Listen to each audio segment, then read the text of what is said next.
இலங்கையில் 1867 முதல் 2026 வரையிலான தேயிலை தோட்ட பணியாளர்களின் வாழ்வில் ஏற்பட்ட மாற்றங்கள், முன்னேற்றங்கள் மற்றும் வேறுபாடுகள். இந்த காலகட்டம் பல அரசியல், சமூக மற்றும் பொருளாதார மாற்றங்களை கண்டது. அவனாலயம் அழகிய மலையகத்தின் வரலாற்று பார்வை. 1867 கோபி பயிர் செய்கை அழிந்த பிறகு பிரித்தானிய காலனித்துவ ஆட்சியாளர்களால் தேயிலை பயிர் அறிமுகப்படுத்தப்பட்டது. இதற்காக தென்னிந்தியாவில் இருந்து லட்சக்கணக்கான தமிழர்கள் ஒப்பந்த கூலிகளாக இலங்கைக்கு அழைத்து வரப்பட்டனர். லைன் குடியிருப்புகள் எனப்படும் நீளமான, மிகவும் நெருக்கமான, வசதியற்ற அறைகளில் கூட்டாக வாழ்ந்தனர். சுத்தமான நீர், கழிப்பறை வசதிகள் மிக குறைவாகவே இருந்தன. அதிகப்படியான வேலை நேரம், கடினமான உடல் உழைப்பு, மிக குறைந்த கூலி. தோட்ட நிர்வாகத்தின் முழுமையான கட்டுப்பாட்டில் வாழ்ந்தனர்.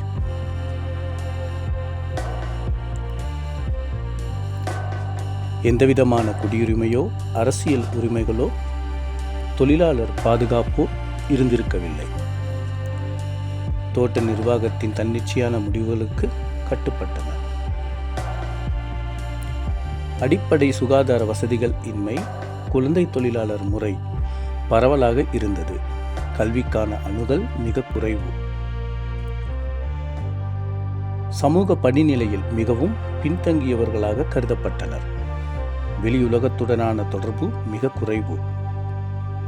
1948 இலங்கை சுதந்திரம் அடைந்த பிறகு இந்திய வம்சாவளி தமிழர்கள் பெரும் சவால்களை எதிர்கொண்டனர்.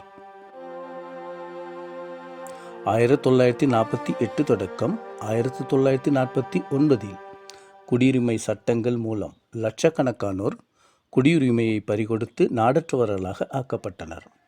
இதனால் அவர்களது வாக்குரிமை மற்றும் சமூக உரிமைகள் பறிக்கப்பட்டன. இந்த காலகட்டத்தில் தொழிற்சங்கங்கள் உருவாகி தொழிலாளர்களின் உரிமைகளுக்காக போராட ஆரம்பித்தன. இது கூலி உயர்வு, வேலை பாதுகாப்பு போன்ற கோரிக்கைகளை முன்வைத்தது. சில தோட்டங்களில் அடிப்படை வசதிகள் மேம்படுத்தப்பட்டாலும் பெருமளவு மக்கள் இன்னும் லயன் குடியிருப்புகளையே வசித்தனர். இதன்போது ஸ்ரீமா சாஸ்திரி ஒப்பந்தம் மூலம் லட்சக்கணக்கானோர் இந்தியாவுக்கு திருப்பி அனுப்பப்பட்டனர். 20ஆம் நூற்றாண்டின் பிற்பகுதியில் சமூக மறுசீரமைப்பு மற்றும் படிப்படியான முன்னேற்றங்கள் ஏற்பட்டன. 1980களில் மற்றும் 1990களில் பல இந்திய வம்சாவளி தமிழர்களுக்கு இலங்கை குடியுரிமை வழங்கப்பட்டது. இது அவர்களது அரசியல் பங்கேற்புக்கு வழிவகுத்தது. மேற்பட்ட கூலி பேச்சுவார்த்தைகள், தொழிற்சங்கங்களின் அழுத்தத்தால் கூலி பேச்சுவார்த்தைகள் சற்று வலுப்பெற்று கணிசமான கூலி உயர்வுகள் ஏற்பட்டன. ஆனால் இன்னும் அது போதுமானதாக இல்லை. அரசாங்கமும் சில அரச சார்பற்ற நிறுவனங்களும் கல்வி மற்றும் சுகாதார வசதிகளை மேம்படுத்தின. பல தோட்டங்களில் பாடசாலைகள், மருத்துவமனைகள் அமைக்கப்பட்டன. 1990களில் பல அரச தேயிலை தோட்ட நிறுவனங்கள் தனியார்மயமாக்கப்பட்டன. இது சில சமயங்களில் வேலை பாதுகாப்பை பாதித்தாலும் சில தனியார் நிறுவனங்கள் தொழிலாளர் நலனில் அதிக அக்கறை காட்டின. இனப்பிரச்சனைகள், உள்நாட்டு போர் போன்ற காரணிகள் நேரடியாக தோட்ட சமூகத்தை பாதிக்காத போதிலும் தேசிய அளவில் பதட்டமான சூழ்நிலை நிலவியது.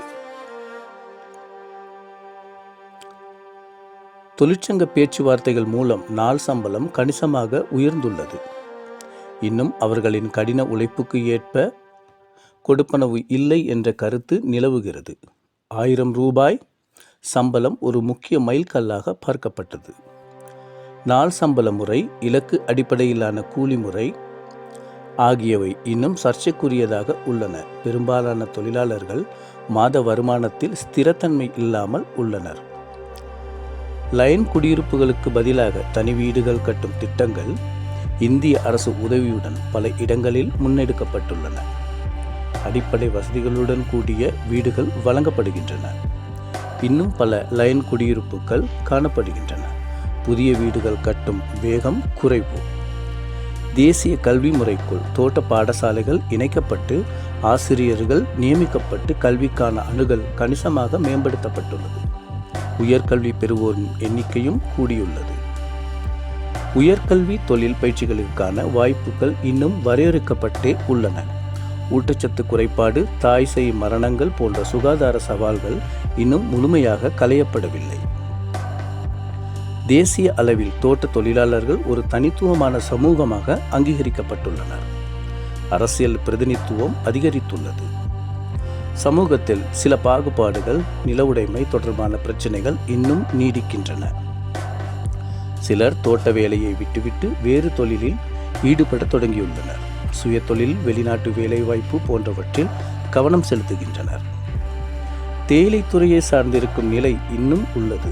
புதிய தலைமுறையினர் தொழில் தேடி நகர்ப்புறங்களுக்கு செல்கின்றனர். காலநிலை மாற்றம் தேயிலை உற்பத்தியை பாதிக்கிறது. உலக சந்தையில் தேயிலை விலையில் ஏற்படும் ஏற்றத்தாழ்வுகள் தொழிலாளர்களின் வாழ்வாதாரத்தை பாதிக்கின்றன.